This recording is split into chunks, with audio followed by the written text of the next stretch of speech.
नमस्कार प्यारे बच्चों। बेटा हम पढ़ रहे थे पार्ट नंबर 14 धोखेबाज सारस। ठीक है, कल तक हमने ये पढ़ा था कि एक सारस था जो मछलियों को एक दूसरे तालाब में लेकर जाने वाला था। वो कह रहा था कि आपस में झगड़ा न करो, मैं बारी बारी से सबको पहुंचा दूंगा। ठीक है, कुछ मछलियों को चोंच में दबाकर सारस उड़ा। ठीक है, किसी दूसरे तालाब में जाने के बजाय वह उन्हें एक चट्टान पर यानी पत्थर पर ले गया। चट्टान पत्थर की बनी होती है बेटा, इसलिए पत्थर पर ले गया। वहां उन्हें मारकर चट कर गया यानी खा गया। भरपेट मछलियां खाकर सारस को नींद आ गई।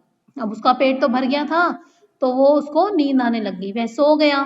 जब वह सोकर उठा तो उसको फिर भूख लग गई थी। वह फिर उस तालाब पर पहुंचा, कुछ और मछलियों को ले आया, उनको भी उसी चट्टान पर ले गया और मारकर खा गया। इसी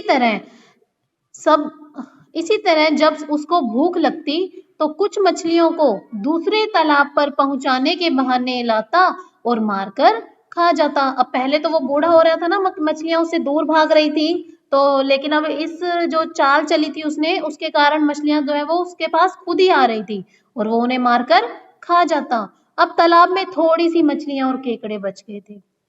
एक केकड़े ने सारस से कहा, मेरी भी जान बचाओ काका, मुझको यहाँ से ले चलो। सारस ने सोचा, चलो एक दिन केकड़े का ही भोजन किया जाए, मुंह का स्वाद ही बदलेगा। मछलियां खाते खाते ऊब गया हूँ, यानी कि अब मेरा मछलियां तो वो बहुत खा बैठा था, तो उसने सोचा कि आज क्यों ना हो कि केकड़े को ही खाया जाए।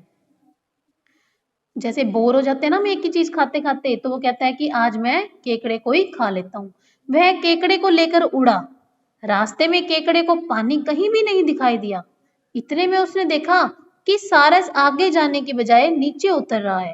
केकड़े ने पूछा, काका यहाँ तो पानी कहीं नहीं है, यहाँ क्यों उतर रहे हो? वह तालाब कहाँ है जहाँ आप मछलियों को लेकर गए थे? सारस ने हंसकर कहा, नीचे जो चट्टान देखते हो, मैं आपको भी वहीं ले जा रहा हूँ और वहीं सारी मछलियों को भी ले गया था।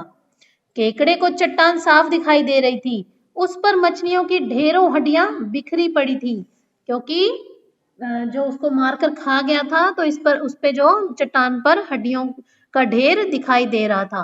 केकड़ा डर गया, वह समझ गया कि सारस ने मछलियों को मारकर खा लिया है, क्योंकि उसको समझ में आ गया था चट्टान देखकर। अब उसको भी मारकर खाने के बहाने से ही वो यहाँ लाया है। उसने तुरंत बुद्धि से काम लिया, यानी कि अपने दिमाग से काम लिया। नहीं तो डर कर क्या होता, वो अपने आप का समर्पण कर देता और वो उसको खा लेता।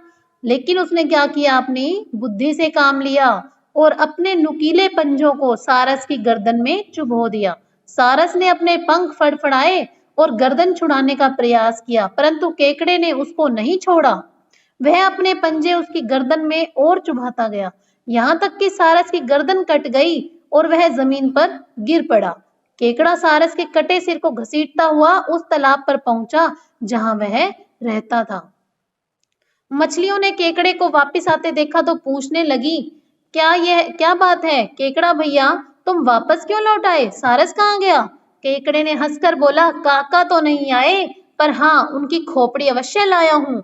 उसने मछलियों को सारस का सिर दिखाकर उनको बताया कि वह किस तरह उनको धोखा दे रहा था, कि उसने सारी उसकी बात सुनाई कि किस प्रकार वो मछलियों को ले जाता और उनको खा जाता। धोखेबाज सारस से छुटकारा पाकर मछलियां बहुत प्रसन्न हुई और केकड़े की बुद्धिमत्ता को सराहने लगी, क्योंकि अब जो बाकी मछलियां तो कम से कम बच गई ना, क्योंकि उस केकड़े की बुद्धिमत्ता से उसने अपनी बुद्धि का प्रयोग किया और बाकी मछलियों को, बाकी जो जीव उसमें थे जिनको वो लेकर जाने वाला था, उनको बचा लिया। तो इसी प्रकार बेटा हमें भी अपनी बुद्धि का प्रयोग करके ही हर मुसीबत से उसका सामना करना है। ठीक है बेटा, सभी ने ये पाठ को अच्छे से पूरा रिवाइज करना है, पढ़ना है। ठीक है बेटा।